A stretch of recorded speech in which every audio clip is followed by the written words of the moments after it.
Good morning. This is Steve with Ideal House Services.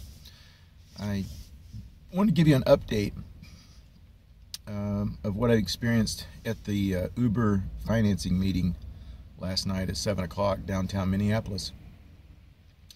All the correspondence that I received from Uber up to this point before that meeting suggested that if you passed their background check and you did not have a repossession of a vehicle on your record in the last 12 months, and if you did not have a bankruptcy or a bankruptcy discharge in the last 12 months, then you could simply contact one of their approved dealerships, which in this area happens to be Lincoln and Luther Toyota in Brookdale, up in Brooklyn Center,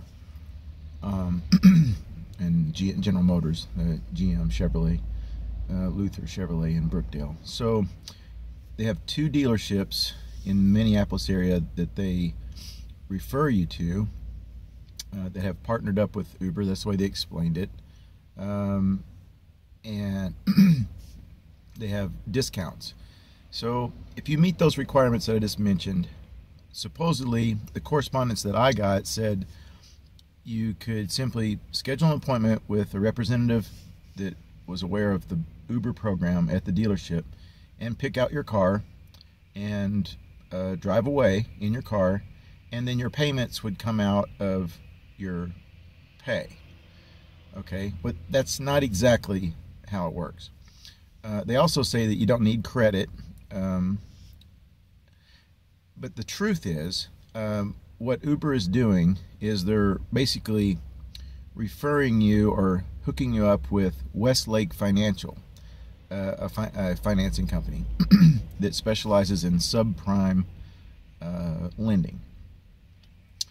So dependent upon your credit, so your credit is involved, it determines what your down payment is going to be on the vehicle. So you can't simply go to the dealership and just get the car you want. That's not how it works. The way it works is you schedule an appointment with the representative at the dealership that's aware of how the Uber program works. Your credit is sent to Westlake Financial, and then they will tell you what your interest rate is going to be based on your credit for the loan. And you're not leasing the vehicle. This is actually a purchase. And Uber really has nothing to do with it as far as being responsible for the payments on the vehicle. So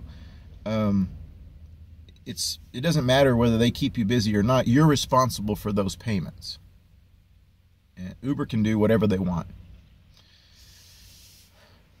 So it's very misleading the way they tell you, oh, you don't need credit, and as long as you meet these requirements, you can go get your car, and then the payments will come out of your pay. That's not how it works. You have to give them your credit information, and based upon your credit, you can get a subprime rate with Westlake Financial to buy the car on your own. And Uber really has nothing to do with it. There you go. That's the truth.